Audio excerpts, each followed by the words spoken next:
Hello! So this video will pretty much finish off the First Amendment, finally. Again, it might be helpful to have a copy of the Bill of Rights. It might be helpful to have that 23-case packet summary that you've been provided. And it might be helpful to have that short list of freedom of the press cases that you've also been provided. Congress, we covered that, shall make no law, blah, blah, blah. Abridging, we covered that too, blah, blah. The freedom, blah, blah, ooh, here we go, of the press, or of the right of the people peaceably to assemble, and to petition the government for a redress of grievances.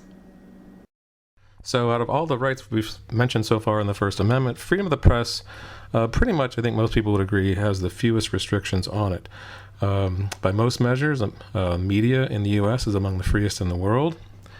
And that's changed a little recently, but you can look that up yourself. But basically, the media in this country, as a result of Supreme Court interpretations of the First Amendment, has pretty much a free hand and can publish just about anything they want. The 1931 Near case was about a Minnesota newspaper who had published something critical about the governor of Minnesota, and was the governor of Minnesota tried to close down the newspaper, and when that case reached the Supreme Court, they said, can't do that. Newspapers are pretty much free to publish what they want, especially if it's criticism of public officials. The term prior restraint is pretty self-explanatory, but just in case, this might help. Prior means before, restraint means to hold back or limit. So prior restraint would be censoring what a newspaper publishes, not allowing a newspaper to publish something. The Supreme Court said, nope, can't do that, especially in this case. And also, since it applied to a state government, it was the second example of what we call selective incorporation, applying the Bill of Rights to state governments. The 1952 Burstyn case was about movies and whether the freedom of the press applied to them, and the answer was yes. And in 1942, now notice in the Shepard case, this did not allow punishment of the media. It just said that if the media covers a trial and publishes a lot of information about it, and to the point that it's hard to find a jury that is impartial or not biased, or if it turns out that all that media information surrounding the trial caused the jury to be biased, that could be grounds for a mistrial. It didn't punish the media. It just said, well, we ought to have another trial somewhere else.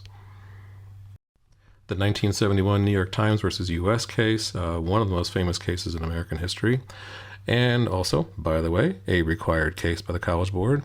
It is sometimes referred to as the Pentagon Papers case. The Pentagon refers to our Defense Department, and the papers were various records and information that the Defense Department held that had been leaked to the New York Times. A whistleblower with inside information had stolen documents from the Pentagon and given them to the New York Times, and the New York Times was publishing them, even though there were arguments against doing that because some of it was kind of secret military information. But when this case reached the Supreme Court, Supreme Court said, yep, no prior restraint. The government cannot stop something from being published before it's published. It does not engage in censorship, even in a situation where, like in this one, that involved possibly highly sensitive national security information. Again, it's hard to understate the importance of this case because the government was prohibited from censorship, even though national security information was involved. I'd have to say, hypothetically, pretty much the only way the Supreme Court would allow for censorship of this nature would be if someone published, here's where our troops are. This is when we're about to make the next attack in Afghanistan. And by making that public, American troops would die. Now, I'm guessing the Supreme Court would probably allow censorship in that case, but not in this case. A very famous Supreme Court case. The second case, 1973, the Miller case, was about obscenity, and can a federal definition of what's obscene and what's not obscene be applied to the whole country? And the answer was no. Each local community gets to decide what's, what their standards are, what's obscene or not obscene at the local level. I don't remember specifically. This is probably about what used to be called dirty magazines or X-rated movies. And every local committee has the right to decide what kinds of those things are permissible and not. The 1975 Bigelow case was about basically abortion and its relationship to freedom of the press. There was a Virginia law that prohibited publishing information that might guide or help women seeking an abortion. In this case, a newspaper published information of that nature and was sued by the state of Virginia. And when this case reached the Supreme Court said that kind of limitation cannot be imposed on a publisher, therefore the law is unconstitutional. The next two cases are both about the media and its relationship to due process. In the Nebraska case, a judicial gag order, that means a judge issued an order prohibiting people involved in the case and the media from speaking out publicly or publishing information publicly about the case. And the gag order was so broad, it covered so much of what people might say or what might be printed. The Supreme Court said that was too broad, and to protect freedom of the press, that judicial gag order was found unconstitutional. The Gannett case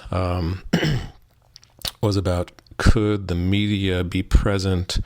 At regular trials, the media can be present, but there's lots of pre-trial hearings that go on before the trial actually starts. And this question was about, could the media be present at certain pre-trial hearings? I don't know what the decision was, but it doesn't matter. But just so you know that sometimes the due process, the legal system, gets caught up in the issue of freedom of the press as well. Here we have a couple of cases from the 1990s.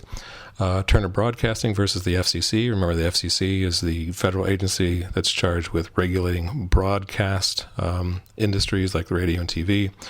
In this case, remember, in the early 90s, the cable industry was relatively new, and there was some legal issues to work out as it penetrated more and more of the country, and more people got their information through cable rather than through the antenna on top of their house broadcast.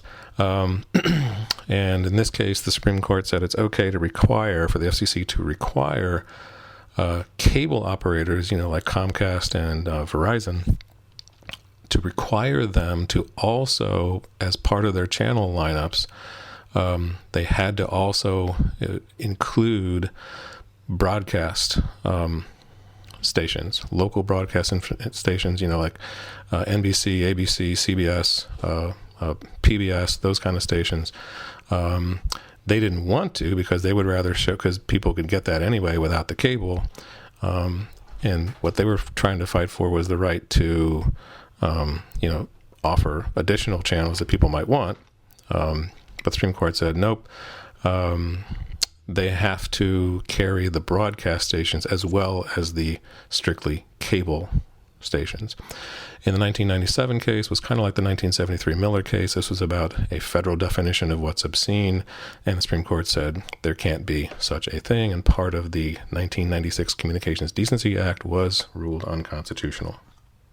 So to summarize, the Supreme Court has been very protective of the right to publish at both the state and federal level. There is a heavy presumption against. That means the assumption is that whatever the media feels is necessary to publish, they have the right to publish it. A heavy presumption against prior restraint or censorship. The government cannot stop something from being published before it's published. The most important case in this context is New York Times versus U.S. It is a required case by the College Board. I suggest you study it closely. And if you have some time, There's a recent movie came out, I want to say 5 or 6 years ago, called The Post, and it is exactly about that case. And as I was watching it a few years ago, I was thinking this whole movie would be great for my students to see. The one practically direct quote is, "It is impossible to assert the right to publish without publishing. The only way to assert the right to publish is to publish." I think Tom Hanks delivered that line. Anyway, good movie. If you have some time, you should watch that too. The next freedom mentioned in the First Amendment is freedom of assembly. Now we frequently speak of the freedom of association as well. Assembly tends to imply physically gathering near other people. Association tends to imply belonging to groups, and you might not even be in the same room or state as other members of this group.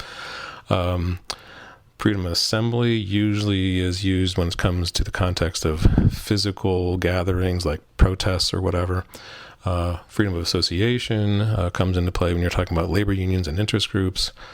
And without this right, life would be very different because we couldn't have things like interest groups and labor unions and other organizations. The last freedom mentioned in the First Amendment is the freedom to petition the government for a redress of grievances. A redress means to fix, and grievances is a complaint or a problem. So if you can petition the government for a redress of grievances, it means you can go to the government and ask it for help or something. Wording of this sort in the English legal tradition goes as far back as the Magna Carta. And basically it means if you have a complaint or request or anything like that, something you want to bring to the attention of the government, you have a right to do that. It doesn't have to actually involve a petition. The word petition has other connotations. It doesn't just mean a piece of paper with signatures. It can just mean, you have something to bring up. And in this course, the most obvious real-life application of the right to petition is lobbying itself. And so to summarize the First Amendment,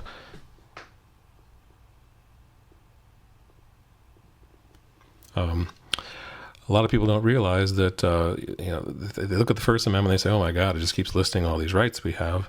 There is a logical flow to it, and I don't know if Madison had this in mind when he wrote the First Amendment, but maybe this will help you remember and understand all the rights involved. First is freedom of religion. It has the two clauses, the Establishment Clause and the Exercise Clause. But basically what freedom of religion can be summed up as is freedom of thought or conscience. It says religion, but let's look at it more broadly. It's religion helps us view the world and understand what's right and wrong. It's where we get our views of ethics and morality.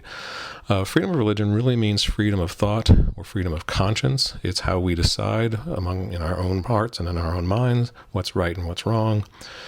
The next freedom of speech, is what we would naturally do once we've thought about something and decided, well, this is right or wrong, so people should do this or not do this. Well, we need freedom of speech, or the freedom to speak freely or express ourselves freely. The next freedom of the press, means that we can express those ideas, we can express our opinions to a wider audience by publishing them in the media. Once those views gain a wider audience through publishing in the media because of our freedom of the press, then you get to talk about freedom of assembly, freedom to gather with others, to associate with others, to gather together with others that might have the same views as you. And then finally, to cap it all off, freedom of petition is the natural consequence of all of this. Multiple people, or one or multiple people, can go to the government and ask for help or changes or whatever, using the freedom of petition. So please don't look at the First Amendment as just a bunch of, string of unrelated freedoms. There is a logical connection to all of them, and there's a reason why they're all in one amendment together, because they really do support and bolster the idea that we have a right to go to the government and try to get changes based on our views of what's right and wrong. Can't have a democracy without the First Amendment, and boy, we should be all grateful that it's there protecting our freedoms, our fundamental freedoms to worship, to speak, to publish, to assemble, and to go to the government for help. Bye-bye for now.